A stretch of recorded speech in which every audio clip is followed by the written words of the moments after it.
தொண்டோட ருசி பிடிச்சிச்சுன்னா யாருக்கும் விடவே விடாது. அந்த பக்தி செய்தால்தான் அவங்களுக்கு திருப்தி ஆகும். இதுக்கு ஒரு ஓமை என்ன சொல்றாங்கன்னா, சில பிரபுபாதர் வந்து இந்த கோடீஸ்வரனா இருக்கிறவனுக்கு பணம் மேலும் மேலும் மேலும் மேலும் சேர்த்துவான். சேர சேர அந்த பணத்து மேல அவனுக்கு ரொம்ப ஆசை. எவ்வளவு சேர்ந்தாலும் அந்த அவனுக்கு திருப்தியே அடையாது. இது வந்து 9வது காண்டத்துல கொடுக்கப்பட்டிருக்கு இந்த ஒப்புமை. அதுபோல தூய பக்தனுக்கு பகவானுக்கு தூய பக்தி தொண்டு செஞ்சுக்கிட்டே இருப்பான், செஞ்சுட்டே இருப்பான், செஞ்சுட்டே இருப்பான். அவனுக்கு அது திருப்தியே வராது. எவ்வளவு செய்தாலும் சரியே, நான் இன்னும் பகவானுக்கு சேவை செய்யணும், இன்னும் பகவானுக்கு சேவை செய்யணும். அதுதான் அவனுடைய ஒரே கோலா இருக்கும். பாருங்க, கோடீஸ்வரனுக்கு பணம் சேர்க்கிற ஆசை, ஒரு பக்தருக்கு பகவானுக்கு பக்தி தொண்டு செய்யணும்னு ஆசை. இப்ப 2வது சாப்டரோட யார் புக் யார்கிட்ட இருக்குதுங்களா இல்லைங்களா? யார்கிட்ட புக் இல்லையா? ஃபர்ஸ்ட் சாப்டர்ல பார்த்தோம் உத்தம பக்தி தொண்டின் குணநலன்கள் பார்த்தோம். அதாவது சிறப்பியல்புன்னு சொல்லலாம். 2வது இது வந்துட்டு பக்தியின் முதல்நிலைகள். இப்ப அதுல இப்ப யார் படிக்கிறீங்க? அல்ப படிக்கல ஒருத்தர் ஒரு பேஜ் படிச்சிருங்க. ஹரே கிருஷ்ணா யார் படிக்கிறீங்க? ஃபர்ஸ்ட் யார் பேர் வருது பாருங்க.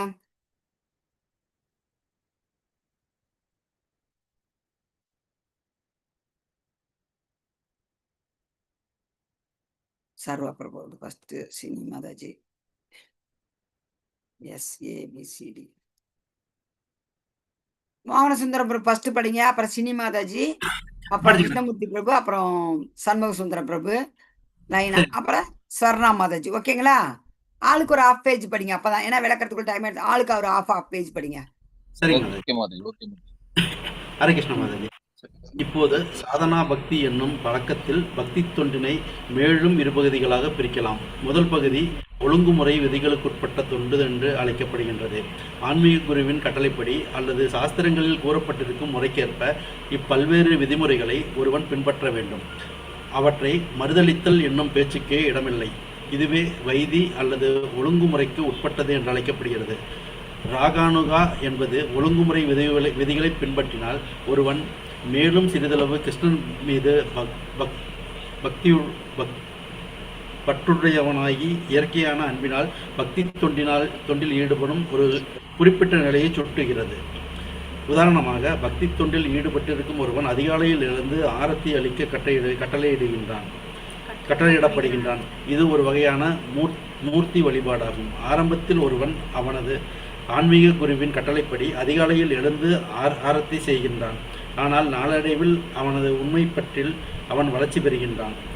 இப்பற்றினை அவன் எய்த பெறும் பொழுது அவன் மூர்த்தினை அலங்கரிப்பதிலும் வகை வகையான துணிமைகளை தயாரிப்பதிலும் தனது பக்தி தொண்டினை எளிலுறச் செய்வதற்கான பல்வேறு திட்டங்களை தீட்டுவதிலும் தானே முயற்சி செய்ய ஆரம்பிக்கிறான். இவையெல்லாம் பழக்கம் என்னும் பிரிவில் அடங்கியவையாக இருந்த போதிலும் தன்னிச்சையாகவே இந்த அன்பு தொண்டு அளிக்கப்படுகின்றது. அதனால் சாதனா பக்தி என்னும் பழக்கத்தில் பக்தி தொண்டு என்பது ஒழுங்குமுறைக்கு உட்பட்டது என்றும் தானாகவே செய்யப்படுவது என்றும் இரு பகுதிகளாக பிரிக்கப்படுகின்றது. பக்தி தொண்டின் முதல் பகுதி அல்லது வைதி பக்தி என்பதை ரூப கோஸ்வாமி பின்வருமாறு விளக்குகின்றார். எவ்விதமான பற்றோ அல்லது தானோ பொங்கியிடும் அன்போ இல்லாதது ஆன்மீக குருவின் கட்டளைக்கு கீழ்ப்படிந்தோ அல்லது சாஸ்திரங்களை கடைபிடிப்பதற்காகவோ ஒருவன் பக்தனுக்கு பக்தி தொண்டு செய்தால் பகவானுக்கு பக்தி தொண்டு செய்தால் அது வைதி பக்தி எனப்படும். ஹரே கிருஷ்ணா பிரபு. ஹரே கிருஷ்ணா. ஹரே கிருஷ்ணா பிரபு. இதுல வந்து சாதனா பக்தி பத்தி விளக்கப்பட்டிருக்குது. சாதனா பக்தினா என்ன சொல்லுங்க? பக்தி தொண்டு வந்து இன்னும் ரெண்டா பிரிக்கலாம். எப்படி பிரிக்கலாம்? ஒண்ணு வந்துட்டு சாதனா பக்தி. சாதனா பக்தினா என்ன சொல்லுங்க? டெய்லி இப்ப ஆன்மீக குருவின் கட்டளை கீழ்ப்படிந்து இப்ப நம்மலாம் இப்போ வந்து சிக்ஷா குரு அவங்களுக்கு வந்து ஆன்மீக குரு சொல்றாங்க, நாம உங்களுக்கு சொல்றோம். இப்ப இந்த எப்படியோ ஒண்ணு ஆன்மீக குரு சொல்றாரு. என்ன சொல்றாரு? டெய்லி 16 ரவுண்ட் சாண்டிங் பண்ணணும், டெய்லி மங்களார்த்தி பண்ணணும், டெய்லி பகவத்கீதை பாகவதம் படிக்கணும், பக்தர் சங்கம் இருக்கணும். இந்த மாதிரிலாம் சொல்றா இல்லைங்களா? நம்ம குரு சொல்றத நம்ம பின்பற்றுறோம். அதாவது ஒரு வரையறுக்கப்பட்டது, விதிமுறைகளுக்கு உட்பட்டது. அதுதான் வைதி சாதனா பக்தி. இதை வந்து நம்ம என்ன சொல்றோம்? ஒழுங்குமுறைக்கு உட்பட்டது, விதிகளுக்கு உட்பட்டது. இந்த சாதாரண பக்தியோட இன்னொரு பக்தி என்னன்னா ராகானுகா. ராகானுகா வந்து ஒழுங்குமுறை விதிகளை பின்பற்றுவதனால் ஒருவன் மேலும் சிறிதளவு கிருஷ்ணன் மீது பற்றுடையவனாகி இயற்கையான அன்பினால் பக்தி தொண்டில் ஈடுபடும் ஒரு குறிப்பிட்ட ஒரு நிலையை வந்து இது சுட்டி காட்டுகிறது. அதான் சொன்னேன் இல்லையா, இப்போ உதாரணமா பக்தி தொண்டில் ஈடுபட்ட என்ன பண்றோம், இப்ப இருக்கிறார் பிரபு இருக்கிறார் சர்வ பிரபுலாம் காலங்காத்தால 4:30 மணிக்கு அதுக்கு மங்களாத்தி பண்ணாதான் 4:30 மணிக்கு எப்போ நமக்கு இஸ்கான் மங்களூர் நம்மலாம் அதை வந்து ஆன்லைனில் அட்டன் பண்ணுறோம். பிரபு டைரெக்டாக ப்ராக்டிக்கல் காலங்காத்தால 4 மணிக்கு எந்திரிச்சதுமே 3 மணிக்கே எழுந்து குளிச்சு இடிச்சிட்டு கரெக்டாக 4:30 மணிக்கு அங்கே எப்போ வந்துட்டு ஆரத்தி காட்டுறாங்களோ அதே நேரத்துக்கு இவரும் அங்கே சாமரம் இங்கே சாமரம், இங்கே அங்கே கற்பூரம் இங்கே கற்பூரம், கரெக்டாக சின்சியராக பண்ணுறாரு. அந்த மாதிரியே நம்ம வந்துட்டு அதிகாலையில் எழுந்திரிச்சு ஆன்மீக கட்டளைப்படி ஆர்த்தி செய்யறான். நாளடைவில் இப்படி செய்ய செய்ய என்ன ஆகுது, நமக்கு வந்து அந்த பட்டு வந்து உண்மையான பட்டு வந்து வளர்ச்சி பெறும். பகவான் வளர்ச்சி அடைய வைக்கிறாரு. அவன் மூர்த்தத்தினை அலங்கரிப்பதிலும் வகை வகையான துணிமைகளை தயாரிப்பதிலும் தனது பக்தி தொண்டினை எளிதுர செய்வதற்கான பல்வேறு திட்டங்களை தீட்டுவதிலும் தானே முயற்சி செய்ய ஆரம்பிக்கின்றான். இப்ப எங்களோட சேர்ந்திருக்க மாதாஜிலாம் இருக்காங்க. வீட்டுல என்ன வச்சிருக்கிறாங்க, அழகா கௌரணி தாய் வச்சிருக்கிறாங்க, ஜெகநாத் பலதேவ சுப்தரா மாய் வச்சிருக்காங்க. எந்த மாதிரி ட்ரெஸ் போடுறாங்க தெரியுங்களா, அவ்வளோ அழகழகான துணியா போடுறாங்க, முக்குட் வைக்கிறாங்க, மணி. ஒரு கடைக்கு போனா கூட எந்த மாதிரி வாங்கலாம், பகவானுக்கு ஜெகநாதருக்கு இது வைக்கலாமா, சுபத்திரமாக்கு இதை வாங்கலாமா, ஹரே கிருஷ்ணாமா நீங்க போன்ல இது பண்றீங்களாமா? இல்லைங்க மாதாஜி, சிஸ்டம்ல தான் பண்றாங்க மாதாஜி. இன்னைக்கு கொஞ்சம் நெட்வொர்க் இஷ்யூவா இருக்கனால. இல்ல இவ்வளவு சின்னதா நீட்டமா வருது, எப்படி அகலமா வர்றது, ஏன் சின்னதா நீட்டமா ஒரே நிமிஷம் மாதாஜி, ஒரே நிமிஷம் மாதாஜி. போன்ல வர மாதிரி வருது. அதுக்கு நான் சிஸ்டம் நானு கொஞ்சம் முன்னாடி வந்தா போன்ல நானே இது பண்றேன்னு சொல்லியிருந்தேன். சாரி, ஒரே நிமிஷம். இன்னைக்கு கொஞ்சம் எங்களுக்கு எக்ஸாம் இருந்துச்சு, அதனால லேட் ஆயிடுச்சு. டிவோட்டீஸ் மன்னிச்சுக்கோங்க. ஓகேம்மா, அது பெருசு பண்ணா பரவாயில்ல, ஏன்னா எனக்கு கொஞ்சம் ஓகேவா இருக்கா மாதாஜி? ஓகேடா. ஓகேடா. பாக்குறவங்களுக்கு நல்லா தெரியுதா டிவோட்டீஸ்? தெரியுது மாதாஜி. இதுதான் சாதனா பக்தி ஒழுங்கு விதிமுறைகளுக்கு உட்பட்டது. இது நம்ம வளர்ச்சி என்ன செய்யறோம், பகவானுக்கு இன்னும் எந்த விதத்துல செய்யலாம், இவருக்கு இந்த ட்ரெஸ் தைச்சு போடலாமா, இந்த ட்ரெஸ் தைச்சு போடலாமா, இந்த ஒரு தோடு வச்சு போடலாமா, இந்த நெத்தி சுட்டி வைக்கலாமா, ஜெகநாதருக்கு தருவாங்களாமா, அந்த மாதிரி ஒரு இதுலதான் அவங்களுக்கு வந்து இன்னும் மேலும் மேலும் மேலும் பக்தி தொண்டு வளர்ச்சி பெறுது. இது வந்து இவையெல்லாம் பழக்கம் என்னும் பிரிவில் அடங்கியவாக இருந்த போதிலும் தன்னிச்சையாகவே இந்த அன்பு தொண்டு அளிக்கப்படுகிறது. அதனால் சாதனா பக்தி என்னும் பழக்கத்தில் பக்தி தொண்டு என்பது ஒழுங்கு முறைகள் விதிகளுக்கு உட்பட்டது. எனினும் தானாகவே செய்யப்படுவது என்றும் தானாகவே செய்யப்படுறது யாரு தெரியுங்களா, தானாகவே செய்யறது யாருக்காவது தெரியுமா, ஒரு ஐடியா இருக்குதா? தானா செய்யற பக்தி தொண்டுக்கு ஒரு உதாரணம் தெரியுமா? ஆல்ரெடி அட்டன் பண்ணியிருந்தா உங்களுக்கு தெரியும், தவறான பிரேம பக்தியில தானா பண்றதானே மாதாஜி. இப்போ யசோதமாக்கு தெரியாது, அவன் வந்து பகவான்ட்டு குழந்தையா பாவிச்சு பண்றான்னா தானா ஆட்டோமேட்டிக்கா அந்த ஒரு பாவம் வந்துருது அவளுக்கு, அம்மா பாவம். ஸோ அந்த மாதிரி நிறைய பிரேம பக்தியில வந்தா நம்ம வந்து பகவான் விக்கிரகம்னு நினைக்க மாட்டோம், அந்த அளவுக்கு க்ளோஸ் ஆயிடுது. அது ரொம்ப வாத்சல்ய பக்திக்கு அடுத்த ஸ்டெப் பிரேம பக்தி தான் சொல்ல தானா வர்றது. அது வரைக்கும் நம்ம இப்ப இதுக்கு உதாரணம் என்னன்னா பிரபு, இதுக்கு வந்து உதாரணம் என்னன்னா, நான் உதாரணம் சொல்ல வரேன். நீங்க சொல்றது பிரேம பக்தி, நான் சொல்றது சாதனா பக்தி, வைதி பக்தி, ராகனுக பக்தி. என்னன்னா இந்த பக்தியில நாம செய்யறதெல்லாம் ஒழுங்குமுறை விதிகளுக்கு உட்பட்டது, நமக்கு தானா வரல. இப்ப நாம தானா வந்து பக்தி பண்ணமா, இல்ல, தானா வந்து பக்தி பண்ணிருந்தா வேறு விதமான பக்தி. இந்த பக்தி வந்து நமக்கு சொல்லி தராங்க, இப்படி பண்ணுங்க, இப்படி செய்யுங்க, அவங்களுடைய கட்டளையின் பேர் நமக்கு வருதுங்களா? அது கோபிகளுக்கு நான் சொல்ல வர்றது, கோபிகளுக்கு எந்த குருவும் கிடையாது, அவங்க எந்த ஒரு ஒழுங்கு விதிமுறைகளும் கிடையாது. அவங்களுக்கு கிருஷ்ணரை தவிர எதுவும் தெரியாது, கிருஷ்ணருக்கு செய்யற சேவை தவிர எதுவும் தெரியாது. ஓகேங்களா? அது ராகானுகா. பார்க்கலாம் பாருங்க. பக்தி தொண்டில் முதல் பகுதி வந்து வைதி பக்தி. ரூபகோசாமி என்ன சொல்றாரு, எந்த விதமான பற்றோ அல்லது தானே பொங்கி எழும் அன்போ இல்லாது ஆன்மீக குருவின் கட்டளைப்படி, ஆன்மீக குரு சொல்றாங்க அவர் கீழ்ப்படிந்து நடக்கணும்.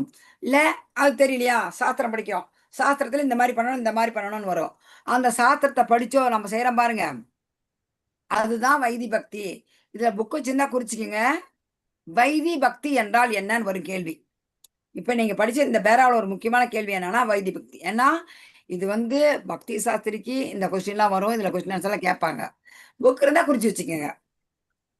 வைதி பக்தினா எந்த விதமான பற்றோ அல்லது தானே பொங்கியலும் அன்போ இல்லாது ஆன்மீக குருவின் கட்டளைக்கு கீழ்ப்படிந்தோ அல்லது சாத்திரங்களை கடைபிடித்ததற்காகவோ ஒருவன் பகவானுக்கு பக்தி தொண்டு செய்தால் அது வைதி பக்தி. ஹரே கிருஷ்ணா. அடுத்து யார் படிக்கிறீங்க?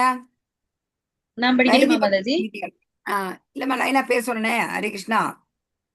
அடுத்து ஷினி யார் ஷினி சொன்ன? இல்லடாமா, லைனா நான் சொல்லிட்டு வந்தேன். சர்வா. சரி, அவங்க வரல, நீ படிமா. படிக்க சொன்னா வந்து தேங்க்யூ படிக்கல மாதாஜி. பாவம். படிமா. வைதி பக்தியின் விதிகள் ஸ்ரீமத் பாகவதம் 2ஆம் காண்டம் முதல் அத்தியாயம் 5வது ஸ்லோகத்தில் குறிப்பிடப்பட்டுள்ளன. அதில் சுகதேவ கோஸ்வாமி இறக்கப் போகும் பரீட்சித் மன்னரின் அடுத்த நடவடிக்கை பற்றி பேசுகிறார். பரீட்சித் மன்னர் தான் இறப்பதற்கு ஒரு வாரத்திற்கு முன்பு சுகதேவ கோஸ்வாமியை சந்தித்தார். அப்போது தான் இறக்கும் முன்பு என்ன செய்ய வேண்டும் என்பதில் மன்னர் மிகவும் குழப்பமுற்றிருந்தார். அங்கே பல்வேறு முனிவர்களும் கூடியிருந்தனர். ஆயினும் அவர்களால் மன்னருக்கு சரியான மாதாஜி கொஞ்சம் மேல வழிகாட்ட முடியவில்லை. கொஞ்சம் மேல பண்ணுங்க. தெரியுதுமா. எனினும் சுகதேவ கோஸ்வாமி மன்னருக்கு பின்வருமாறு வழிகாட்டினார். அன்பிற்குரிய அரசனே, இன்னும் 7 நாட்களில் நீ மரணத்தை சந்திக்கும் பொழுது அச்சமின்றி இருக்க வேண்டும் என்று விரும்பினால் மரணம் நேர்கையில் அனைவருமே அஞ்சுகின்றனர். இறைவனை பற்றி கேட்டல், ஓதுதல், சிந்தித்தல் எனும் முறையினை உடனே தொடங்குவாயாக என்று ஒருவன் ஹரே கிருஷ்ண மந்திரத்தை கேட்டு ஓதி பகவான் கிருஷ்ணரையே சிந்தித்தான் என்றால் அவன் எந்த நேரத்திலும் வரவிருக்கும் மரணத்தை பற்றி அச்சமில்லாதவனாக இருப்பான் என்பது உறுதியாகும். ஹரே கிருஷ்ணம்மா. ஹரே கிருஷ்ணா. ஓகேடம்மா. ஸ்ரீமத் பாகவதம் 2வது கண்டம் முதல் 5வது ஸ்லோகம் என்ன சொல்றாங்க? தஸ்மாத் பாரத சர்வாத்மா பகவான் ஈஸ்வரோ ஹரி ஸ்ரோத்தவ்ய கீர்த்திதவ்ய ஸ்மர்த்தவ்ய சேச்சதா பயம். மொழிபெயர்ப்பு என்ன சொல்ல தெரியுங்களா? பரத குல தோன்றலே, எல்லா துன்பங்களிலிருந்து விடுபட விருப்பம் கொண்டுள்ள ஒருவன் பரமாத்மாவும் ஆளுநரும் எல்லா துன்பங்களிலும் இருந்தும் காப்பவருமான முழுமுதற் கடவுளை பற்றி செவியுறவும் துதிக்கவும் அவரை நினைவிற்கொள்ளவும் வேண்டும். இப்போ மற்றவங்களாம் என்ன தெரியுமா சொல்ல வராங்க? இப்ப எல்லாருக்குமே ஜடப்பட்டுதான்.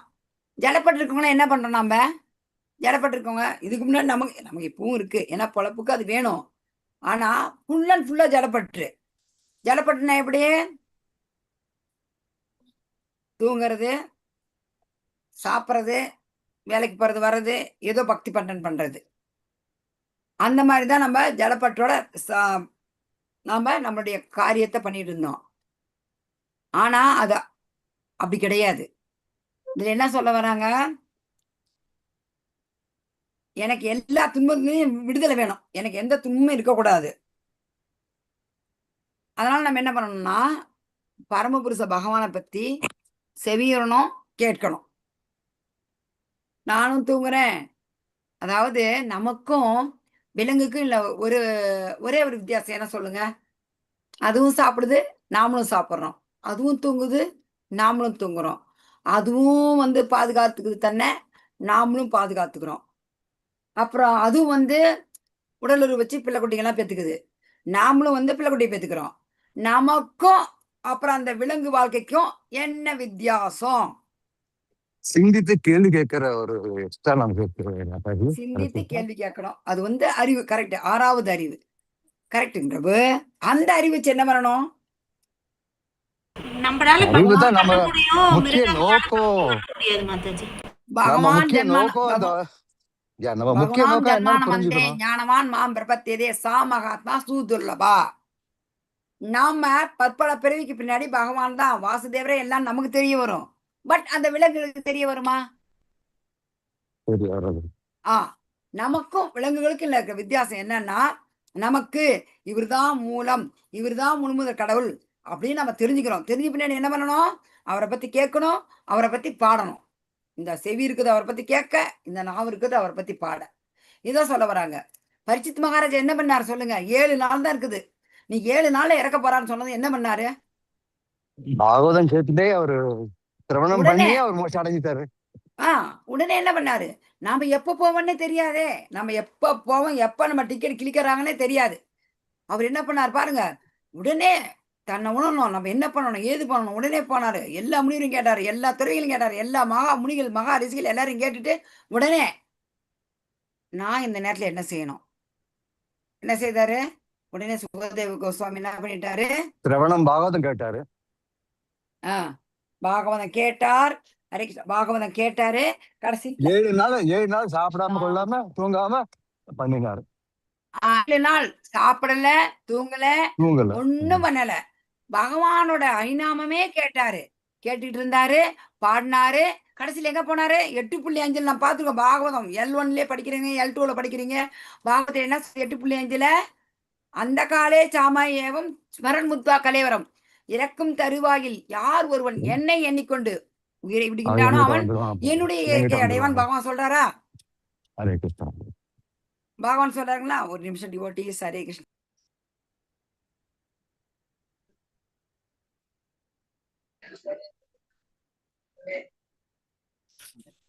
ஹரே கிருஷ்ணா. பகவான் தெரிஞ்சு அதை கரெக்டா அவர் செஞ்சாரு. இப்ப இந்த கலியுகத்துல நம்ம டிக்கெட் எப்போ வாங்குவோம்னே தெரியாது. என்ன கஷ்டம் சொல்லுங்க? நமக்கு என்ன கஷ்டம்? அந்த பகவான் நாம சொல்றது கஷ்டமா? எழுந்திருக்கிறோம், நிக்கிறோம், வரோம், போறோம். எப்பவுமே முடிஞ்ச அளவுக்கு நம்ம 1000 வேலை செய்யறோம். இருந்தாலும் அந்த கஷ்டம் இருக்கும், எல்லாம் இருக்கும். இருந்தாலும் நீங்க பாருங்க, இந்த ஹரிநாமத்துல நம்ம ருசி பிடிச்சா இது சொல்லாம நம்மளால இருக்க முடியாது. அதே மாதிரி இந்த அசுரர்கள் வாயிலெல்லாம் பகவானுடைய நாமம் வரவே வராது. என்னதான் இருக்கட்டும் பாருங்க, அசுரர்களுக்கு நீங்க என்னதான் சொன்னாலும் பகவானோட நாமம் அவங்க வாயில வராது. அவங்க விட்டுட்டு போயிடுவாங்க. போயிட்டு பகவான் மேல பொறாம கொள்ளுவாங்க. பகவான் நாம சொல்ல மாட்டாங்க. ருசி எப்படி கிடைக்கும் சொல்லுங்க? கிடைக்காது. பக்தர்கள் போன ஜென்மத்திலே அதை செய்திருக்கோம். இல்லை அவங்களுடைய பாவ விளைவுகள்லாம் போயிருக்கோம். இப்போ இந்த அளவுக்கு L3, L2, L4, L5 லைனா நீங்க கண்டிப்பா பக்தி தொண்டு செய்றீங்கன்னா உங்களுடைய பாவ விளைவுகள் எல்லாம் ஒழிக்கப்பட்டு விட்டது. நம்ம பாவ விளைவுகள் ஒழிக்கப்பட்டு விட்டதுனால இதை வந்து நம்ம கேட்கறோம், பேசுறோம். இதுக்கெல்லாம் ரொம்ப புண்ணியம் பண்ணியிருக்கணும். நம்ம பகவத்கீதை படிக்கவும், பாகவதம் படிக்கவும் மேலும் மேலும் போறவங்க அந்த அளவுக்கு புண்ணியம் செய்திருக்கிறீங்க. அந்த அளவுக்கு உங்களுடைய பாவ கர்மாக்கள் தொலைக்கப்பட்டிருக்குது. அதை என்னைக்குமே நீங்க நினைப்பு வச்சுங்க.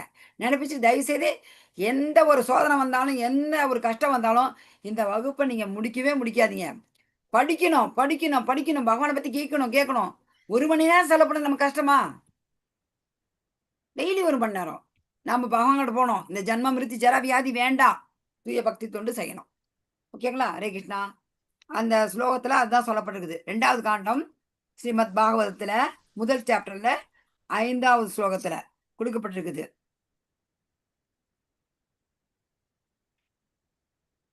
ஹரே கிருஷ்ணா. போதும், நம்ம அதுக்கு போனா இது போலாம். ஓகே. எங்க இருந்து ஆரம்பிச்சீங்க? 5வது காண்டத்துல அச்சமில்லாத உறுதியாகும்.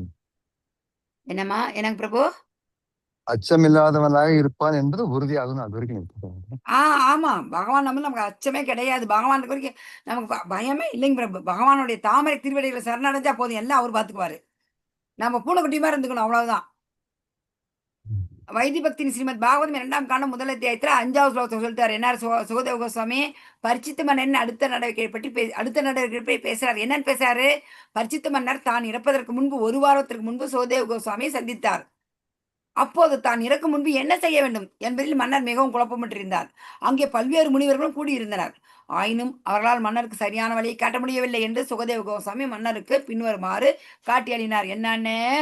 அன்புக்குரிய அரசரே, இன்னும் 7 நாட்கள்ல நீங்க மரணத்தை சந்திக்க போறீங்க. நீங்க பயப்படாம இருக்கணும்.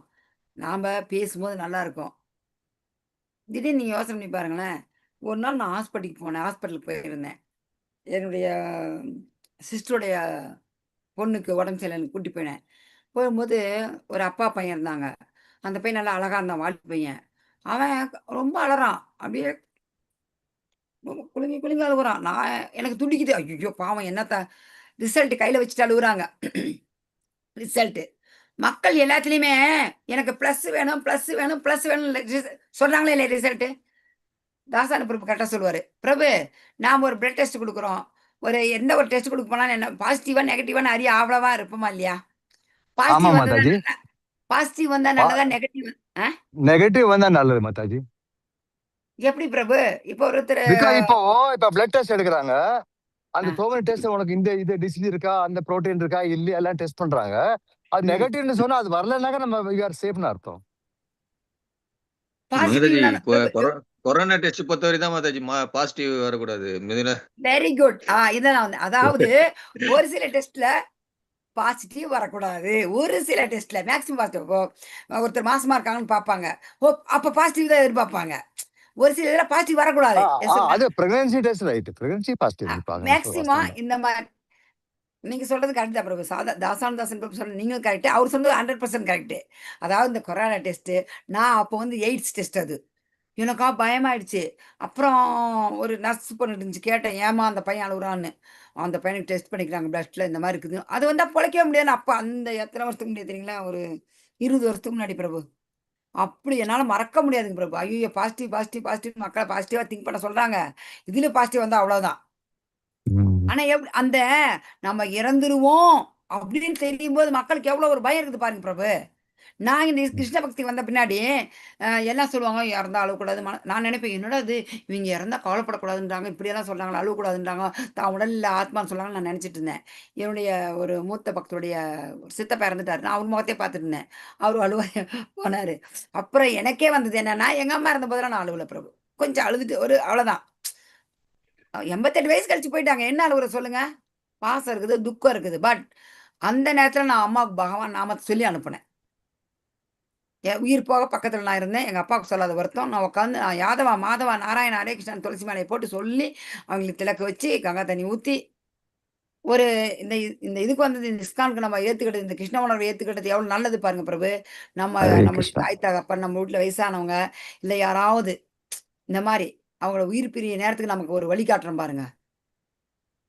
அதுதான். பர்ச்சித் மகாராஜா கரெக்ட்டா இறக்கப்போறன்னு நம்ம என்ன செய்யணும்? ஆனா, இப்ப நம்ம இருக்க பௌதிக வாழ்க்கையில, "நீ இன்னும் ஒரு 6 மாசம் செத்துருவ. உனக்கு கேன்சர் வந்துருச்சுன்னு" சொன்னாங்கன்னு வச்சுக்கங்க, உடனே, "ஐயய்யோ! நான் அந்த வேலைய முடிக்கலையே."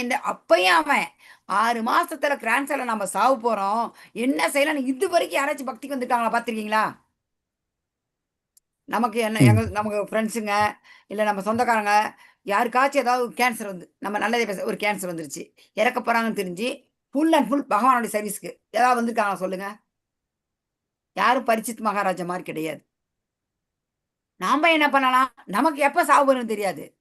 எப்ப டிக்கெட் கிழிப்ப நாம எப்பயுமே இருந்துக்கலாம். பகவான் ஸ்மரணத்துல. அவரோட ஞாபகத்திலே இருந்தோமா, பக்தரா இருந்தோமா, நம்ப மறந்தா கூட பகவான் வந்து நினைப்படுத்துறாரு. "என்னை இவ்வளவு நேரமா நினைச்சிருந்தியா குழந்தை?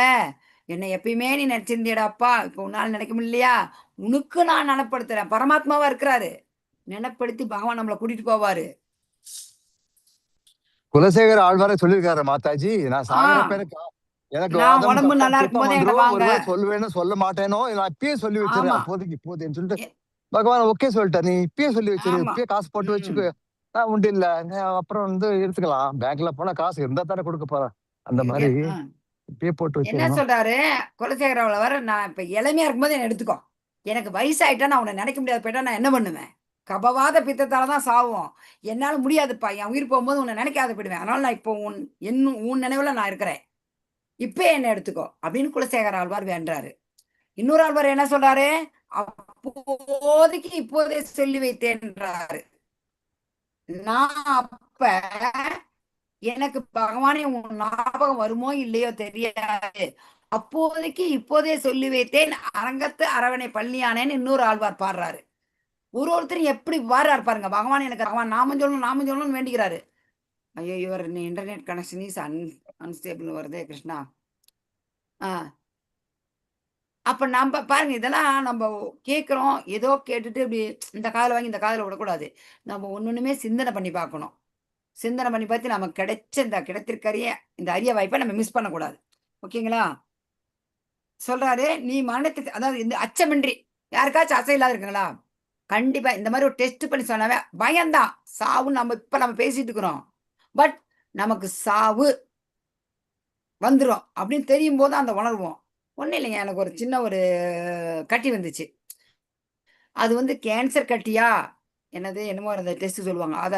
அப்ப என்னுடைய மூடு எப்படி தெரியுங்களாச்சு, அப்படியே ஒரு மாரி. சரி இருக்கட்டும். அப்ப நான் நெனச்சுட்டேன், கடவுளே இருக்கட்டும். எனக்கு என்ன வந்தாலும் கவலை இல்ல.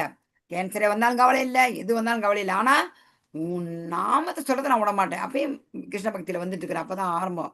நான் சொல்ட்டேன், பரவால்ல. எனக்கு வரட்டும். ஆனாலும் நான் உன்ன விடமாட்டேன். அவ்வளோதான். வந்து ஒரு சிலர் என்ன சொல்றாங்க, நான் வந்தேன். வந்ததே எனக்கு கஷ்டம் வந்துருச்சுங்க. வந்துதான் எனக்கு கஷ்டம் வந்துச்சுன்னு இந்த ம். பக்திய விட்டே ஒரு சிலர் போயிடுறாங்க. அது மூட ம். நம்பிக்கை. மதம் மாறுனா, மதம் விட்டு மதம் மாறுனா போயிடுமா? இல்ல நாம்ப நம்முடைய கர்மாவ அனுபவிச்சாகணும். பகவானே மனிதனா பிறந்து அனுபவிச்சார். நம்மலாம் ஏமாத்துறோம். அத நினைக்க மாட்டேங்கிறாங்க. மரணம் நேர்கையில் அனைவருமே எல்லாரும் அஞ்சிருந்தான் கண்டிப்பா.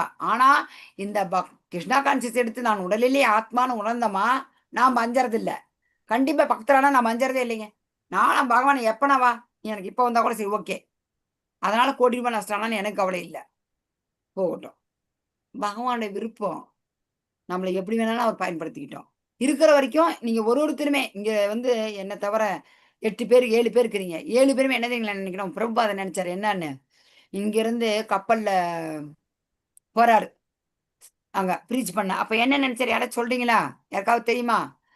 "என்றும் உங்கள் நலனை விரும்பும் பிரபுபாதர்." அவருடைய சுயசரிதை புக் படிக்கிறீங்கல்ல? அதுல என்ன சொல்றாரு அவரு? என்னுடைய என் குரு என்ன சொன்னாரோ என்ன பண்ணணும். Follow correct. பண்ணணும். அதான். ஆனா ஹரே பகவான்ட்ட என்ன கிருஷ்ணா. வேண்டாரு?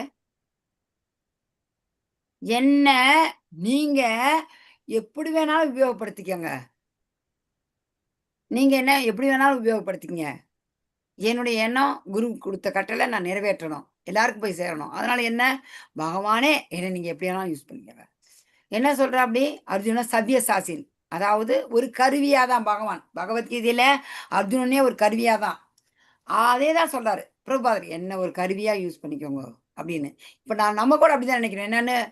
குருவே, பகவானே எங்களை எல்லாம் ஒரு கருவியா யூஸ் பண்ணிக்க உபயோகப்படுத்திக் கொள்ளுங்க. இந்த உடம்பு அழியப் போகுது. என்னைக்கா இருந்தாலும் ஒரு இரும்பே நம்ம யூஸ் பண்ணாத சின்னமா அந்த காத்து பட்டு, இது பட்டு அது துருப்பிடிச்சு போயிடும். ஏன் நான் கஷ்டப்பட்டு வேலை செஞ்சா என் உடம்பு போயிடும், என் உடம்பு போயிடும்னு உட்கார்ந்தே இருக்கவங்களுக்கு நோய் வராது இருக்குதா? எல்லாம் வர நேரத்துக்கு வந்தா, இல்ல கரண்ட் தட்டாத போயிடுமா? சுருக்கம் வராத போயிடுமா? முட்டி நோய் வராத போயிடுமா? நடந்தாலும் முட்டி நோய் வரும். நடக்காட்டாலும் வரும். என்ன செஞ்சாலும் செய்யாட்டாலும் வயசானா வர்றது வந்தே தான் தீரும். நாம இதெல்லாம் பொருட்படுத்தக்கூடாது. அதுக்குன்னு வந்து நம்ம உடல்நிலைன்னு நம்ம உடம்பையும் வந்து ரொம்ப இதா பார்க்கணும். எப்படி பார்க்கணும்? ஏன் பார்க்கணும்? இந்த உடம்பு தான் பகவானுக்கு பக்தி தொண்டு செய்யுது. அதனால பார்க்கணும். இது மேல பற்று வைக்கக்கூடாது. அதனால சொல்றாரு, என்னன்னு சொன்னாரு பரீட்சித்து மகாராஜாவுக்கு? அவர் சொல்றாரு, "இறைவனை பற்றி கேட்டல், ஓதுதல், சிந்தித்தல் என்னும் முறையினை உடனே தொடங்குவாயாக." உடனே தொடங்கியிருந்தாரு. பரீட்சித்து மகாராஜா கிட்ட சொல்றாரு. பகவான் கிருஷ்ணரே சிந்தித்தான் என்றால், அவன் எந்த நேரத்திலும் வரவிருக்கும் மரணத்தைப் பற்றி அச்சமில்லாதவனாக இருப்பான் என்று உறுதி. அதுதான் உறுதியே. சுகதேவ கோஸ்வாமியின் கூற்றில் முழுமுதற் கடவுள் ஸ்ரீ கிருஷ்ணர் என்றே கூறப்படுகிறது. ஆகையால் சுகதேவர் ஒருவன் எப்போதும் கிருஷ்ணரை பற்றியே கேட்டுக்கொண்டிருத்தல் வேண்டும் என்று பரிந்துரைக்கிறார். அது அவர் தேவர்களைப் பற்றி கேட்கவோ ஓதவோ பரிந்துரை செய்யவில்லை. மாயாவாதிகள், அருவவாதிகள் ஒருவன் கிருஷ்ணரின் நாமத்தையோ அல்லது பிற தேவர்களின் நாமத்தையோ ஓதலாம். அதனால் விளையும் பயன் ஒன்றுதான் என்று கூறுகின்றனர்.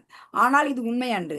ஸ்ரீமத் பாகவதம் போன்ற அதிகாரப்பூர்வமான நூலில் ஒருவன் பகவான் விஷ்ணுவை பற்றி மட்டுமே கிருஷ்ணர் கேட்டலும் ஓதுதலும் வேண்டும் என்று குறிப்பிடப்பட்டுள்ளது. இருந்து உங்களுடைய புரிதல் என்ன சொல்லுங்க? அதாவது நீங்க வேற பிற தேவர்களை நம்ம வேண்டக்கூடாது. நாம கிருஷ்ணரை பற்றி மட்டும்தான் ஓதணும், கேட்கணும், சிந்திக்கணும்ன்றாங்க. ஏன்? உங்களுக்கு தெரிஞ்ச கருத்து சொல்லுங்க. பழைய முதுமுதற் கடவுள் மாதாஜி. எனக்கு ஒரு செடி இருக்குன்னாக்கா, அதுக்கு நான் வேருக்கு தான் தண்ணி ஊத்தணும். இலைக்கு அவருக்கு பக்தி தொண்டு செய்யறதுக்கு. மத் அது பக்தி தொண்டு செய்யறதுக்கு பிரபு. ம். பக்தி ஏன் அவர பத்தி நினைக்கணும்னா, அவர்தான் முக்தி குடுப்பவர் முகுந்தன். அதான் பிரபு பதிலு. நீங்க சொல்றது கரெக்ட். அவர் முழுமுதற் கடவுள்னு சொல்றதுக்கு அதுதான் காரணம். பட் அவரோட பத்தி தான் சிந்திக்கணும். அவர பத்தி தான் கேட்கணும். அவர அவர நினைச்சு தான் உயிர் விடணும்னு சொல்றாங்க இல்லைங்களா? அது ஏன்னா, அவரால மட்டும் தான் முக்தி குடுக்க முடியும். வேற யாராலயும் முக்தி குடுக்க முடியாது. இவரு போய் கேட்கிறாரு யாரு? சிவவாக்கியர் அப்படின்னு ஒரு சித்தர். அந்த சித்தர் என்ன பண்றாரு? சிவனுடைய மிகச்சிறந்த பக்தர். அவர் சிவபெருமான்ட்ட போய் கேட்கிறாரு. எனக்கு முக்தி குடுக்கணும் நீங்கன்னு. உடனே சிவபெருமான் சொல்லிட்டாரு, அது என் கையில இல்லப்பா, அங்க விஷ்ணுகிட்ட போப்பா, அவர் குடுப்பாரு அப்படின்னு சொல்றாரு. உடனே அவர் என்ன செஞ்சுட்டாரு? அவர்தான் என்ன திருமழிசை ஆழ்வாரா? மறந்துட்டேன் பிரபு. ஆமாங்க மாதாஜி. ஆ அவர்தான் திருமழிசை திருமணி ஆழ்வாரா ஆயிட்டாரு. ஏன்னா தவறா சொல்லக்கூடாது பிரபு. தெரியலன்னு சொன்னா கூட தப்பு இல்ல. யாருன்னா என்னைக்காச்சும் இப்ப இது யூடியூப் லைவ் ஆவுது. யாராச்சும் கேட்கலாம். திரும்ப யாராச்சும் இத போட்டு பார்க்கலாம். என்ன இத பத்தி தெரியாதவங்கலாம் சொல்ல வேண்டாம்னு தவறு சொல்லக்கூடாது. அதனால தான் நான் சொன்னேன். அப்ப சரிங்களா? திருமழிசை ஆழ்வார் தானாங்க பிரபு? யார் சொன்னது? பாபு மாதாஜி. ஹரே கிருஷ்ணா மாதாஜி. விக்னேஷ் பாபு. அன்னைக்கு இதுதான் நீங்க தான் சொன்னீங்க. எஸ். விக்னேஷ் பாபு பிரபு அன்னைக்கு கூட சொன்னாரு. தேங்க் யூ பிரபு. பாருங்க அவர் என்ன செஞ்சாரு? சிவவாக்கியன் சித்தரா இருந்தாரு. உடனே வந்துட்டு திருமழிசை ஆழ்வார்னு ஆழ்வாரா மாறிட்டாரு. அதே போல அந்த காலத்திலேயே எந்த காலத்துல? ஆழ்வார்கள் காலம். பெரியாழ்வார் வாழ்ந்த காலம். அப்ப பாண்டிய மன்னன் என்ன சொன்னான்? அப்ப சைவம், வைணவம் 2 பேருக்கும் மிகப்பெரிய இது. என்ன ஒரு போட்டி? சிவன் பெரியவரா? விஷ்ணு பெரியவரா? இல்ல வேற கூட எடுத்துக்கங்க. வேற எந்த எல்லாத்தையுமே அப்ப இருக்கிறத வச்சு எல்லாருக்குள்ளேயே போட்டி. யார் பெரியவர்னு நிரூபிக்கணும்னு சொல்லி அறிவிச்சிட்டாரு அந்த பாண்டிய மன்னன். என்ன பண்ணாரு? பெரியாழ்வார் போனாரு. ஒரு தங்க கிளி, பொற்கிளி தொங்க விட்டாரு. பொற்கிளி தொங்குது. அந்த இப்படி ஒரு இத தொங்கிட்டு இருக்குது. யாரு பாடுறாங்களோ அவங்க இந்த கிளி இப்படி இருக்குதுன்னா, பாடுற பக்கம் திரும்பி தலைய குனியும். யார் பக்கம் திரும்புதோ அவங்க சொல்றது உண்மை. அப்படின்னுட்டு. யாராரோ என்னென்னமோ சொன்னாங்க, பார்த்தாங்க, சொன்னாங்க, பார்த்தாங்க. ஒண்ணுமே இல்ல. பாண்டியன் கொண்டாட பட்டபிரான் வந்தான் என்று வேண்டிய வேதங்கள் ஓதி விரைந்து கிளியறுத்தான். பாதங்கள் யாமுடைய பற்று. யாரு கிளியறுத்தது? பெரியாழ்வார். பெரியாழ்வாரு வந்து சொல்றாங்க, இந்த மாதிரி நீ வந்து வைஷ்ணவத்தை பத்தி நீ வந்து பேசு அப்படின்னுட்டு. அப்ப அவர் சொல்றாரு, எனக்கு ஒண்ணுமே தெரியாது, நான் என்ன பேசுறதுன்னு. நீ ஒண்ணும் இல்ல, நீ மட்டும் வா, ரங்கநாதர் பாத்துப்பாரு, வாப்பா அப்படின்னு சொல்லி கூட்டிட்டு போறாரு. கூட்டிட்டு போய் அவர் பேசினதுதான். அப்படியே கிளி வந்துட்டு அவர் பக்கம் சாஞ்சிருச்சு. அப்ப என்ன? பகவான் இவர்தான் மூலம், முழுமுதற் கடவுள்னு சொல்லிட்டு உறுதி ஆயிடுச்சு. அப்பயே உறுதியானது இது. ஆனா இப்ப வரைக்குமே நாம வந்துட்டு தவறு கிடையாது. அங்கிருந்து நம்ம மேல கொஞ்சம் கொஞ்சமா வரணும். தேவர்ல கும்பிடுறோம், தவறு கிடையாது. கும்பிட்டு அவங்க திருப்திப்படுத்தணும். அவங்க திருப்திப்படுத்தினாதான் நாம பகவான் கிட்டே வர முடியும். அவங்களே திருப்திப்படுத்த முடியாதவங்க இங்க கண்டிப்பா வர முடியாது. குலதெய்வத்தையும் அவர்களையும் திருப்திப்படுத்தணும். இப்ப வந்தவங்கலாம் அவங்களாம் திருப்திப்படுத்திருக்கிறீங்க. அதே மாதிரி நம்மளுடைய பாவ விளைவுகளும் போயிடுச்சு. பாவ விளைவுகள் இருந்தாலும் வர முடியாது. ஓகேங்களா? அருள்வாதிகள் என்ன சொல்றாரு? அருள்வாதிகள்னா பகவான் குருவே இல்லைன்னு சொல்றவங்க. நாம பிற தேவர்களையும் கும்பிடலாம். அது வந்து தப்பு கிடையாது. அவரை கும்பிட்டாலும், இவரை கும்பிட்டாலும் கிடைக்கிற பலன் ஒண்ணுதான் சொல்றாங்க. ஆனா அப்படி கிடையாது. நம்முடைய புராணங்கள், இதிகாசங்கள் எல்லாமே என்ன சொல்லுது? அதெல்லாம் போய் பார்க்கணும். பாகவதம் சொல்லுது. என்னன்னு? ஒருவன் பகவான் விஷ்ணுவை பற்றி மட்டுமே கிருஷ்ணர். விஷ்ணுனா யாரு? அவருடைய மூலம் கிருஷ்ணர். கேட்டலும் ஓதுதலும் வேண்டும் என்று குறிப்பிடப்பட்டுள்ளது. ஹரே கிருஷ்ணா. அடுத்து யார் படிக்கிறீங்க? படிங்க. பிரியப்பட்டவங்க மாதாஜி. படிக்கலாம். நான் படிக்கிறேன் நான் ஏன் மாதாஜி. ஒருத்தரை படிக்கிறேன்? படிங்க பிரபு. அதனால் அங்கிருந்து படிங்க பிரபு.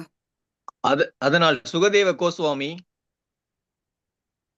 பரிசுத்து மகாராஜரிடம் மரணத்தைக் கண்டு அஞ்சாதிருக்க ஒருவன் எல்லா வழிகளிலும் முழுமுதற் கடவுளான கிருஷ்ணரை பற்றி கேட்கவும் ஓதவும் வேண்டுமென்று பரிந்துரை செய்கிறார். அவர் முழுமுதற் கடவுளை சர்வாத்மா என்று குறிப்பிடுகிறார்.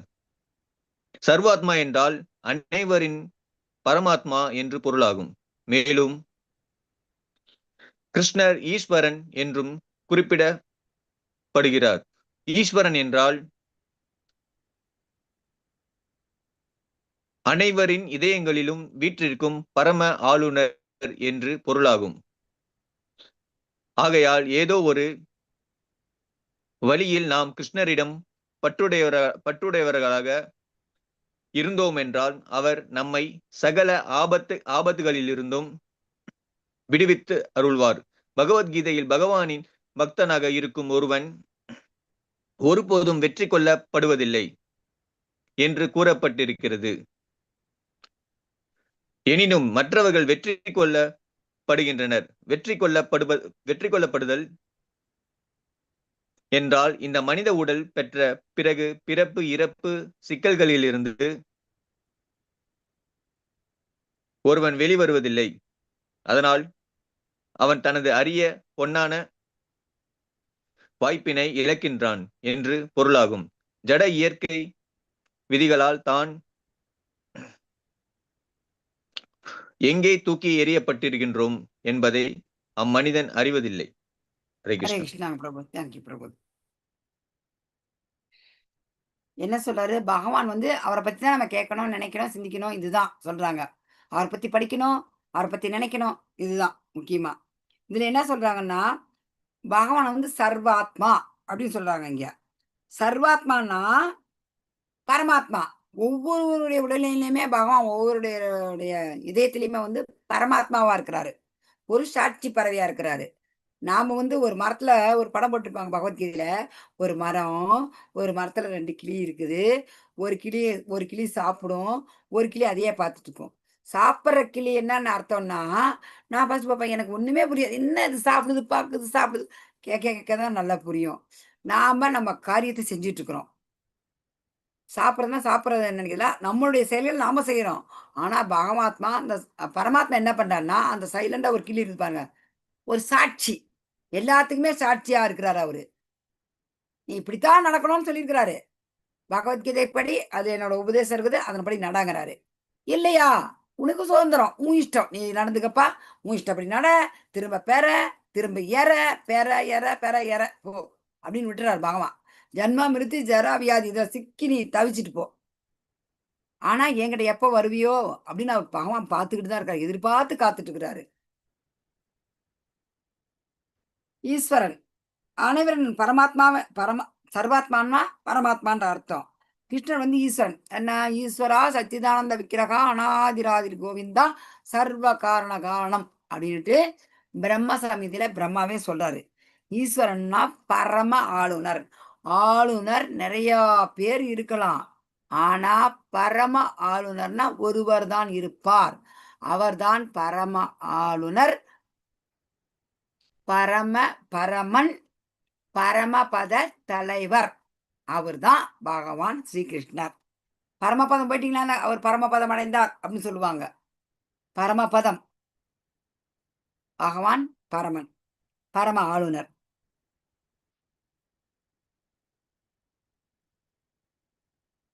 ஒருவன் பகவத்கீதையில் பகவான் பக்தனாக இருக்கும் ஒருவன் ஒருபோதும் வெற்றி கொள்ளப்படுவதில்லை என்று கூறப்பட்டிருக்கிறது. எனினும் மற்றவர்கள் வெற்றி கொள்ளப்படுகின்றனர்.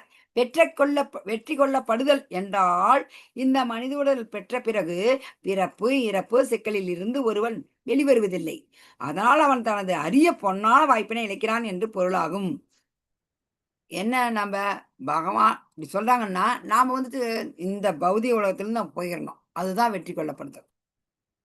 இல்ல நான் வெற்றி கொள்ளப்படுதுன்னு சொல்லி சும்மா இதுலயே இது பிரபுபாதர் கொடுக்குற உதாரணம் ரங்கராட்டினம்.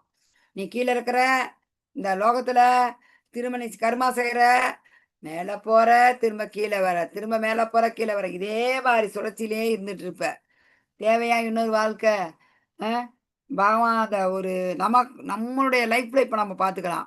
இந்த கொரோனா வந்தப்ப அப்படியே உலகமே ஸ்தம்பித்து நிக்க வச்சிட்டார் பகவான்.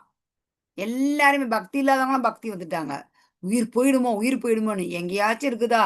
சுடுகாட்டுல கியூ கட்டி நிக்கிறாங்க. டெட் பாடி வச்சுட்டு கியூ கட்டி முடியலன்னு அப்படியே கும்பலா போட்டி இருக்கிறாங்க. அந்த ஆத்துல விடுறாங்க. என்ன ஒரு கொடுமை நினைச்சு பாருங்க. இன்னும் இது களி முத்த இன்னும் பாகவத்துல போட்டுக்கிறத பார்த்தா பயந்துடணும். இன்னும் பயங்கரமா நடக்கும். கல்மலை பொரியும், நெருப்பு மலை பொரியும், என்னென்ன நடக்குதுங்களா? அட்டுழியம் பெருக பெருக பெருக இந்த மாதிரி நிறைய வரும். நமக்கு இந்த பிறவி வேண்டாம். நம்மளுடைய சுயநலத்துக்காகவாவது பகவான்கிட்ட போகணும்னு நம்ம பக்தி தொண்டு செய்யணும். அப்படி செய்ய நமக்கே ஒரு புரிதல் வந்து நாமளே தூய பக்தியோடு செய்ய ஆரம்பிச்சிருவோம். ஹரே கிருஷ்ணா. அடுத்து யார் படிக்கிறீங்க? படிங்க. படிக்காதவங்க படிங்க. ஒருவேளை. ஹரே கிருஷ்ணா. ஹரே கிருஷ்ணா மாதாஜி. ஒருவேளை ஒருவன் இம்மனித வடிவம் பெற்ற வாழ்வில் கிருஷ்ண உணர்வில் வளர்ச்சி பெறவில்லை என்றால் 84 லட்சம் உயிரினங்களிடையே பிறப்பு இறப்பு என்னும் சூழ்ச்சியில் தூக்கி எறியப்படுகிறான்.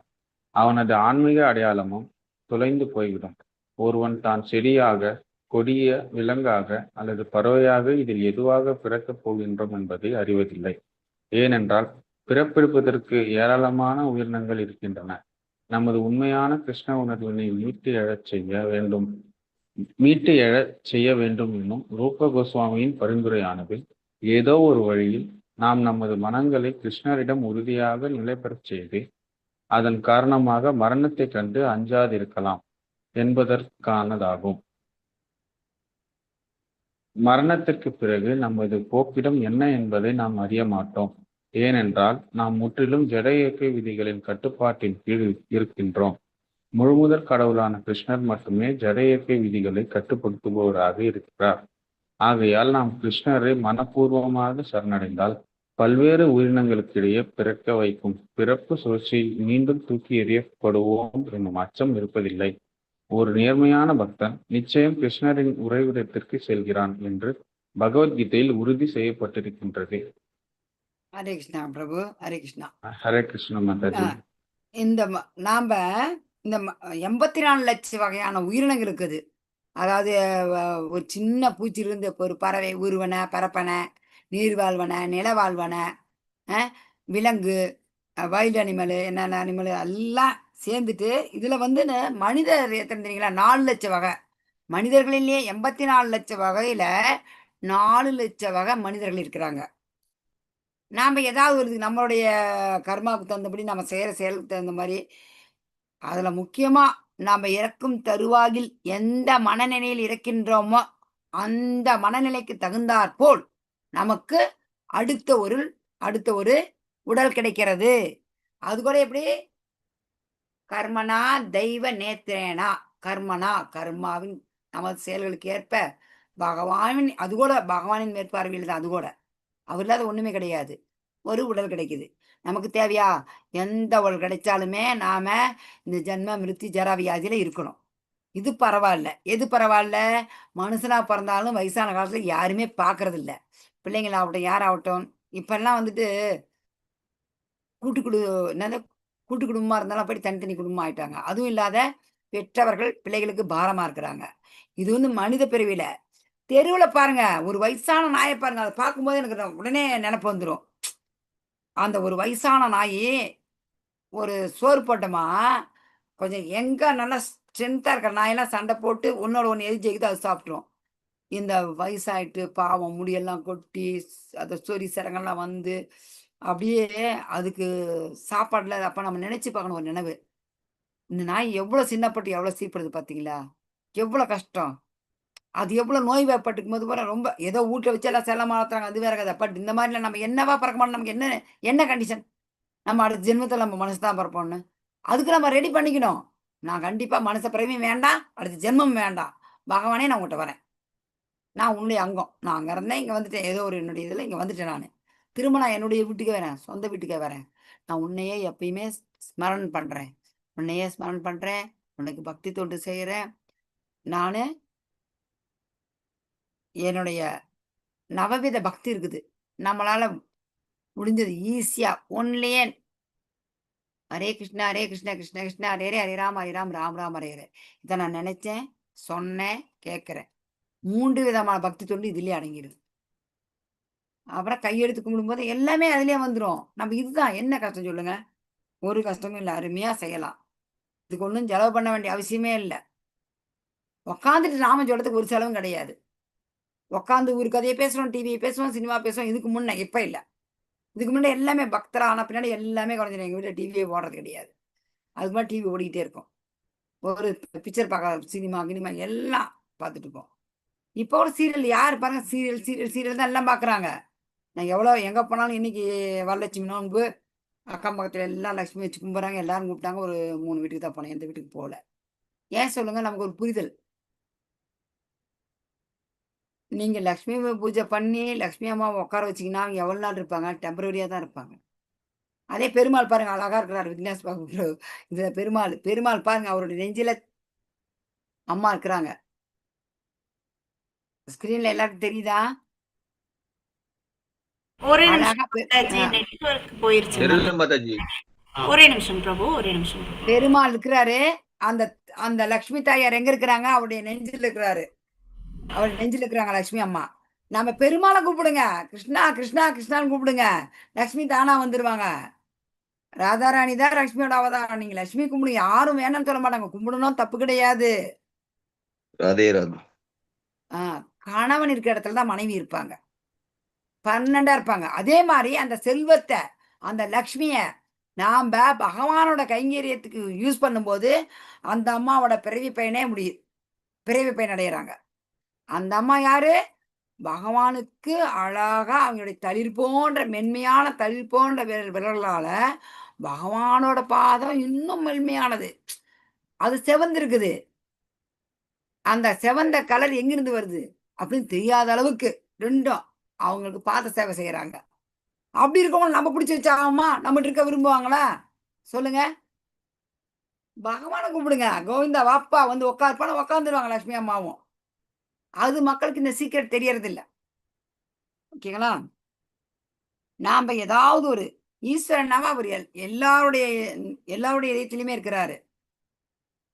ஏதாவது ஒரு வழியில் நம்ம பகவான்கிட்ட பற்றுடையவா இருக்கணும். ஏதாவது ஒரு வழினா என்ன வழி? 5 விதமான ரசங்கள் நம்ம பார்த்துக்கிறோம். ரசம் என்ன சொன்னா, பக்தி ரசாமல சிந்து. ரசம்னா சுவை, ஒரு ரசம் சுவை. என்ன, நீங்க மகனா வச்சுக்கலாம், காதலரா வச்சுக்கலாம், அப்பாவா வச்சுக்கலாம், நண்பனா வச்சுக்கலாம். உங்களுக்கு என்ன பகவான எந்த ஒரு கேரக்டராவும் நம்ம வச்சுக்கலாம்.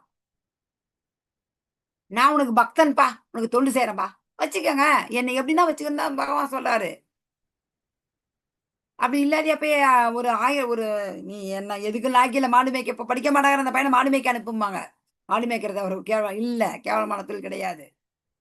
அது அவரே வாழ்ந்து காட்டினாரு. அறிவொன்றும் இல்லாத ஆயுர்குலத்து உண்டன்னை, பிறவி பெருந்தினை புண்ணியம் யாமுடையோம், குறைவொன்றும் இல்லாத கோவிந்தா உந்தனோடு உறவேல் நமக்கிங்கு ஒலிக்க ஒழியாது அப்படின்னு யார் சொல்றா?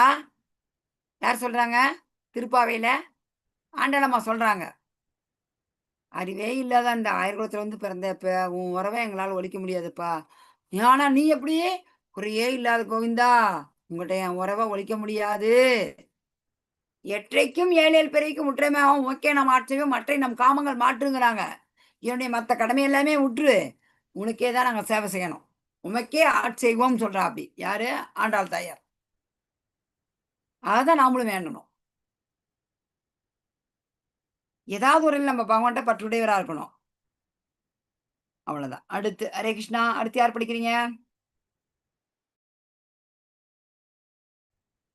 இந்த மனித பிறவி கிடைச்சதோட இது என்னன்னா, நாம வித்தியாசத்தை தெரிஞ்சுக்கோம். யாரு என்ன, நாம் யார், பகவான் யார், நமக்கும் பகவானுக்கும் என்ன உறவு, நாம் என்ன செய்ய வேண்டும், நாம் என்ன செய்யக்கூடாது, என்ன செஞ்சா பாவங்காட்ட போவோம், அதை செய்யணும். இதுதான் மனித வாழ்வில் நம்ம தன்னை உணர்ந்துக்கணும். ஓகேங்களா? ஹரே கிருஷ்ணா. அடுத்து பேர யார் படிக்கிறீங்க? படிக்காதவங்க படிங்க.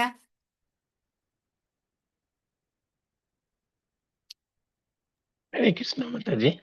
ஹரே கிருஷ்ணா. அப்புறம் படிங்க பிரபு. மாதாஜி டைம் ஆயிடுச்சு, நான் படிக்கிறேன். ஹரே கிருஷ்ணா. பத்ம புராணத்திலும் கூட முடிச்சிடலாம். நீங்க படிச்சிருங்க, இதை முடிச்சிடலாம். ஏன்னா லேட்டா தான் ஆரம்பிச்சது. ஒரு 2 மினிட்ஸ் முடிச்சிடலாம். பத்ம புராணத்திலும் கூட இதே முறை வலியுறுத்தப்பட்டுள்ளது. கரெக்டா மாதாஜி? அதே பேராகிராஃப். அதான் பிரபு, அதான். அதில் ஒருவன் எப்போதும் பகவான் விஷ்ணுவை சிந்தித்தல் வேண்டும் என்று கூறப்பட்டிருக்கிறது.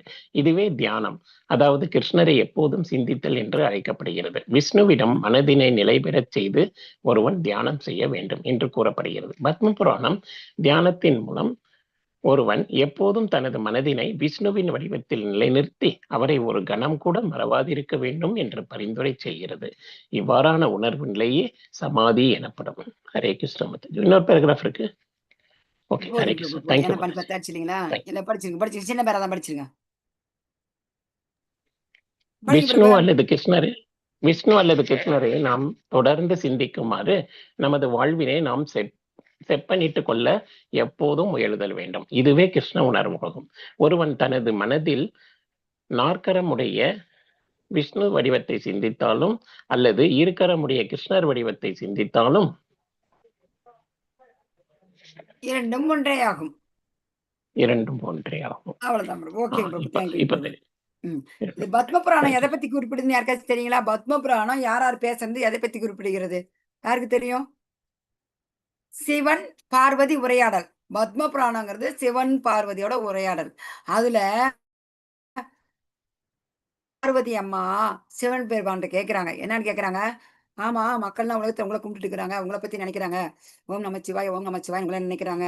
உங்களுக்கு பக்தி பண்றாங்க. நீங்க இப்படி பத்மாசனம் போட்டு உட்காந்து, நீங்க யார நினைச்சு தியானம் பண்றீங்க? அப்படின்னு கேட்குறாங்க. அதுக்கு என்ன சொல்றாரு? நானு பகவான் விஷ்ணுவ தான் நினைச்சு நானு தியானம் பண்றேங்கிறாரு. அவர்தான் முதல் தர வைஷ்ணவர். வைஷ்ணவானாம் யதா சம்பு.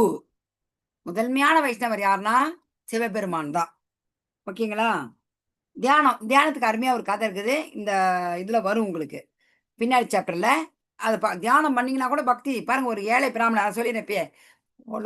பிராமணர் பேர் மறந்துட்டேன். ஏழையான பிராமணர், வசதி கிடையாது. அவர் என்ன செய்வார்? டெய்லி ஆத்துக்கு போவாரு. அந்த 6 பேர்லாம் பின்னாடி நல்லா பார்ப்பீங்க. போயிட்டு என்ன செய்வாரு? அவரே உட்காந்துக்குவாரு, கற்பனை பண்ணுவாரு. ஒரு குண்டான வைக்கிற மாரியும், அது அரிசி போடுறாரு, சர்க்கரை போடுறாரு, வெல்லம் போடுறாரு, அப்படி போடுறாரு, பொங்கல் செய்றாரு, பாயாசம் செய்றாரு. ஒரு நாள் செஞ்சு வைக்கிறாரு. ஒரு நாள் பாயாசம் செய்றாரு. செய்யும்போது என்ன செய்றாரு? ஆ பாயாசம் இதாச்சுன்னு தொட்டு பார்க்குறாரு. தொட்டு பார்த்துட்டு கை ஹான்னு எடுக்குறாரு. பார்த்தா கை கொப்பளமே போட்டுருச்சு.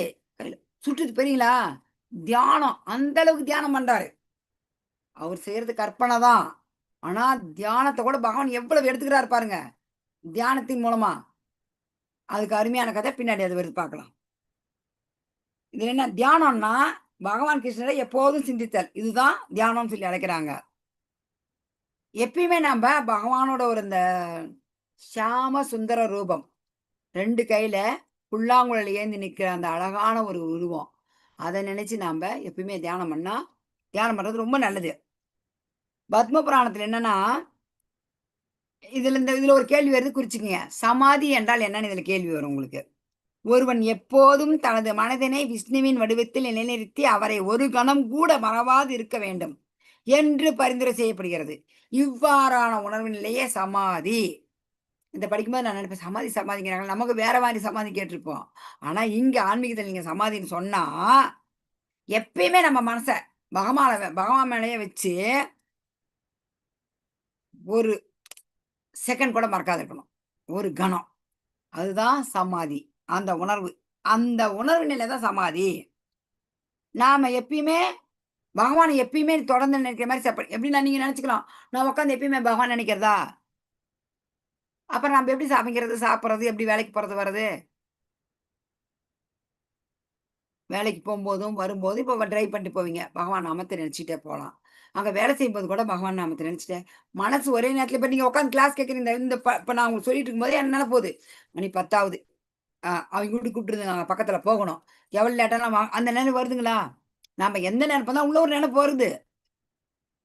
அப்ப நம்ம என்ன பண்ணணும்? அந்த வேலை செஞ்சுக்கிட்டு ஒரு பக்கம் சைடுல சப்கான்ஷியஸ் மைண்ட். நம்ம தூங்குனா கூட அது வேலை செய்யும். நம்ம அப்படியே மனசுல நினைச்சுக்கிட்டு வேலை செஞ்சிருக்கணும். பெண்களா இருந்தா என்ன பண்ணலாம்? காலங்காத்தால தண்ணி எடுத்து வச்சனா சாமிக்கு, சமைச்சனா சாமிக்கு, காய்கறி வாங்கினா சாமிக்கு, மளிகை பொருள் வாங்கினா சாமிக்கு. இப்படி நினைச்சு ஒன்னொன்னு பகவான் நினைச்சுக்கலாம். இந்த மாதிரி நம்ம வாழ்க்கையை நம்ம வந்து செட் பண்ணிக்கலாம். ஆம்பளைங்களாம் ரேஷன் வாங்கிட்டு வந்துட்டேன். அப்ப பகவானே இந்த மூட்டை அரிசி நல்ல அரிசியா வாங்கணும், நல்ல காய்கறி வாங்கணும், பகவானுக்கு வாங்கணும். இப்படி எப்பயுமே அவருக்காக நம்ம செய்யறதெல்லாம் நமக்கு, அனுபவிக்கிறதெல்லாம் நம்ப. ஒரே ஒரு சிந்தனை என்ன? அவருக்கு அவருக்கு அவருக்கு பகவானுக்கு அப்படியே நினைச்சு நாம செய்யணும். இதுவே கிருஷ்ண உணர்வாகும். ஒருவன் தனது மனதில் 4 கரமுடைய விஷ்ணு வடிவத்தை சிந்தித்தாலும் அல்லது 2 கரமுடைய கிருஷ்ணர் வடிவத்தை சிந்தித்தாலும் ரெண்டுமே ஒண்ணுதான். ஆனா நம்ம என்ன செய்யலாம்? நம்ம என்ன 2 கையில், அதுதான் பகவத்கீதையில சொல்றாங்க. தேவர்கள் கூட இந்த 2 கை இருக்கிற புல்லாங்குழல் ஊதுற கிருஷ்ணர ரூபத்தை தரிசனம் பண்ண காத்து கிடக்குறாங்க. அது வந்து அரிதான ஒன்றாம். பகவத்கீதையில குறிப்பிடப்பட்டிருக்குது. நம்ம எப்பயுமே பகவானோட சிந்தனையிலே இருக்கலாம், கிருஷ்ண உணர்விலே இருக்கலாம். அதுக்கு என்ன பண்ணலாம்னா, ஹரே கிருஷ்ண மகா மந்திரத்தை எப்பயுமே நம்ம சொல்லிட்டு இருக்கலாம். ஹரே கிருஷ்ணா வாஞ்சா கல்ப தருப்பய சா கிருபா சிந்தப்பிய ஏவச்ச பதிதானாம் பாவனேபியோ வைஷ்ணவேபியோ நமோ நமக. அனந்த கொடி பக்த விருந்தக்கி ஜாய். நாமாச்சாரிய ஹரிதாஸ் தாகூர் கி ஜாய். ஜகத்குரு சில பிரபுபாதர் கி ஜாய். நித்யானந்த கௌரவ நித்தாய் கி ஹரிஹரி போல். ஹரே கிருஷ்ணா. நித்யா கௌர் ஹரே பிரேமானந்தா ஹரிஹரி போல். ஹரே கிருஷ்ணா. தேங்க்யூ டிவோட்டிஸ், இவ்வளவு நேரம் பொறுமையா இருந்து கேட்டதுக்கு. லைவ் ஸ்டாப் பண்ணிட்டீங்களா பிரபு? ஹரே கிருஷ்ணா. மாதாஜி சினி மாதாஜி பண்ணணும். ஹரே கிருஷ்ணா. சினிமா தாஜி. ஹரே கிருஷ்ணா. ஒரு கால். ஹரே கிருஷ்ணா மாதாஜி. லைவ் ஸ்டாப் பண்ணிடாமா? ஓகே மாதாஜி, ஓகே. ஹரே